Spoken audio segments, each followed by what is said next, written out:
baixos, de quedas e levantes. Ele está cheio de experiência, extraída, adquirida através de lutas, de provas e de batalhas. Este homem escreveu o teu primeiro livro, Cantares, na tua mocidade, que é um livro, ou seja, em poemas românticos. Aí, o teu segundo livro, já na tua juventude, já jovem, Sabedoria de Salomão.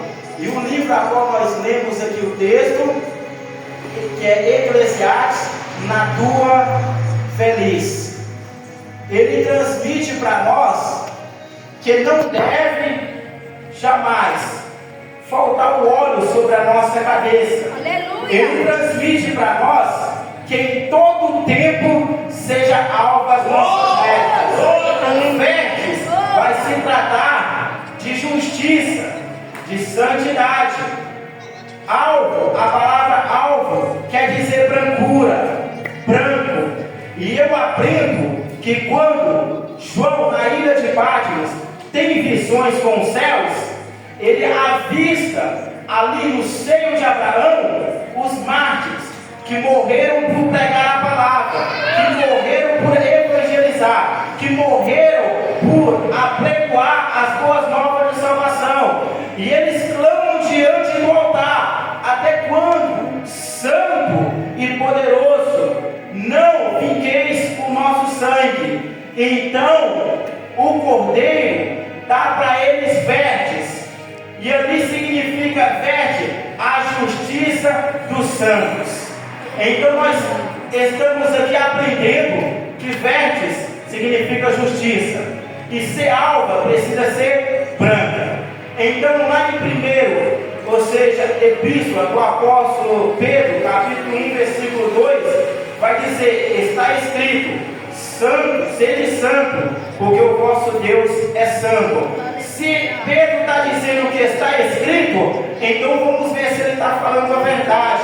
Porque lá em Levítico capítulo 19, versículo 2, está dizendo: dizei a toda a congregação, sede santo, porque o vosso Deus que está no céu, o vosso Pai que está nos céus, é santo. Então não adianta eu pregar aqui e lá fora eu falar mal dos irmãos. Não adianta eu dar glória aqui e lá fora eu começar, ou seja, como fuxigaria. Não adianta eu ser uma pessoa aqui e lá fora eu não reconhecer, aleluia, aqueles a qual Deus levantou.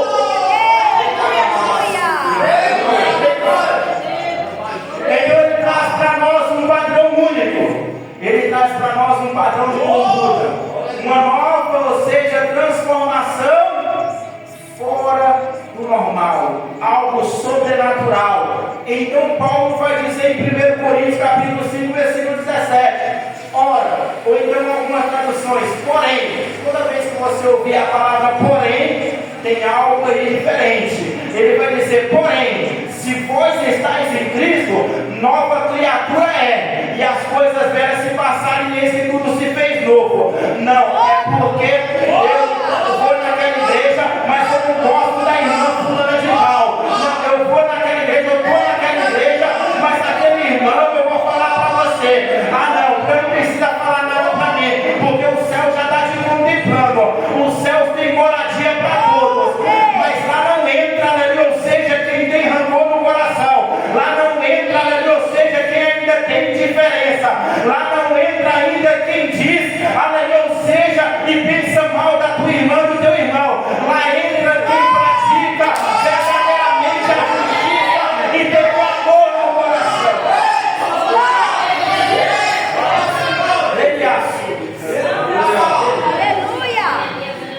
Então a palavra vai dizer para nós que em todo tempo não falte sobre a tua cabeça o óleo. O óleo representa a presença do Espírito Santo. Não adianta eu ser cheio do Espírito Santo e depois dar lugar para o inimigo. Porque Pedro andou 3 anos e 6 meses com Jesus, e ao mesmo tempo que ele era possado, ou seja, ele era usado, ele era cheio do Espírito, ao mesmo tempo ele dava lugar também para o inimigo. Ele estava o quê? Em sua, aleluia, ou seja, convenção como novo convertido. Aí Deus falou para ele, uma certa feita, e perguntou para ele: e vós, quem pensas que eu sou? Dizei vós, quem pensa que eu sou? Aí alguns dizem: pela prova que ele está passando, deve ser Jeremias, né? Jeremias foi lançado no calabouço, na cisterna.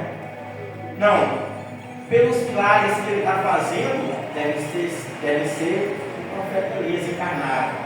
Aí Pedro tomou a atitude: não, tu és o Cristo. Glória a Deus! Que não foi carne nem sangue que te revelaram, mas meu Pai que está no céu. Nós, a partir desse exato momento, ele tem o quê? Uma presença diferente. Que presença é essa? O Espírito Santo sobre a tua vida. Então, João, eu quero dizer, para você manter a presença do Espírito Santo de Deus, você precisa fugir, Salmo 1, das rodas dos escarnecedores. Não se assenta na roda dos escarnecedores, e nem ouve o conselho dos ímpios. Mas antes, vou tornar a repetir, mas antes, tem o seu prazer na lei do Senhor, e na tua lei medita de dia e de noite.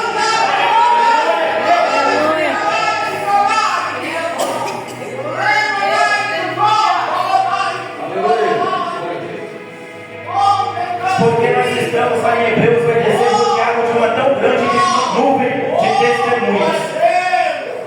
Alguns vão dizer: tem gente do mundo te olhando. Alguns vão dizer: Satanás está te olhando. Alguns vão dizer, por má interpretação, que o mundo está te olhando. Não. Essa palavra que nós estamos rodeados de uma tão grande nuvem de testemunho está dizendo para nós temos exemplo Raabe, está lá, nós temos exemplo, ou seja, os patriarcas, nós temos exemplos, ou seja, homens de fé. Vai lá para você ver na galeria da fé, lá em Hebreus capítulo 11. Essa é uma tão grande nuvem de testemunho. Homens que tiveram a tua vida, ou seja, em provações, mas que não perderam a essência, não perderam o Espírito Santo, não se entregou ao mundo, não se entregou ao pecado, venceram, ou seja, desceram da glória e foram fiéis até a morte, e eles são a nossa testemunha.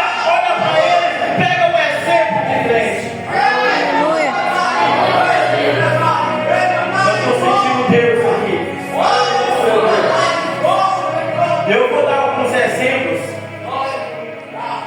de homens que não se renderam, que perderam tudo, mas não perdeu a presença. Nós olhamos lá em Gênesis, quando a voz de Deus se cala, Adão já não tem mais intimidade. Deus já está de longe, mas o filho dele diz: eu preciso resgatar essa voz, eu preciso chamar a atenção desse Deus. Como que é o nome dele, igreja? Abel. Ele oferece um sacrifício genuíno, ele pega as primícias primeiro, primícia quer ser primeiro, ele pega algo puro e apresenta a Deus. E Deus, ele recebe e ele se agradou. A Bíblia vai dizer que Deus se agradou da oferta do sacrifício. Deus se agradou, torna a repetir, da oferta. O que você tem ofertado para Deus? O que você tem ofertado para Deus para chamar a atenção dele nessa noite? Não, eu posso até perder a minha vida, mas eu vou ofertar o de melhor. Não, por que ele perdeu a vida? Porque os invejosos não são os que estão fora, são os que estão dentro da família, até mesmo dentro da casa. O irmão dele o matou, Caim, mas ele ofertou o melhor. Não, eu estou disposto até perder a minha vida, perder a minha voz, pode até me calar, mas eu vou ofertar o de melhor. Eu vou ofertar a Deus, eu vou chamar a atenção desse Deus, porque eu não vou perder a presença. Note que em meios caóticos, em meios mais difíceis, que Deus sempre vai usar alguém para se frutificar. Porque Deus sempre vai usar alguém para se encorajar e falar assim: eu vou. Isaías disse: eis-me aqui, envia-me a mim. Quem irá por nós? Eu. Envia-me a mim, Deus. Isaías disse, o profeta messiânico. Mas eu quero dizer para você que existiu um homem jovem, que ele foi considerado como sonhador morto, ou seja, mestre sonhador, que tentaram parar os sonhos dele, que tentaram, ou seja, matar ele, porque ele sonhou, e no sonho ele seria governador. No sonho ele governaria não somente na casa, mas governaria dentro do Egito. Egito na Bíblia significa mundo, significa pecado, significa uma terra de politeísta. Que é isso, pregador? Aonde adoram vários deuses, politeísta, aonde eles são idólatras, uma cidade pagã. Aí Deus sempre usa alguém e envia no meio da terra para ser diferencial, para ser exemplo, para ser notório, mas está disposto a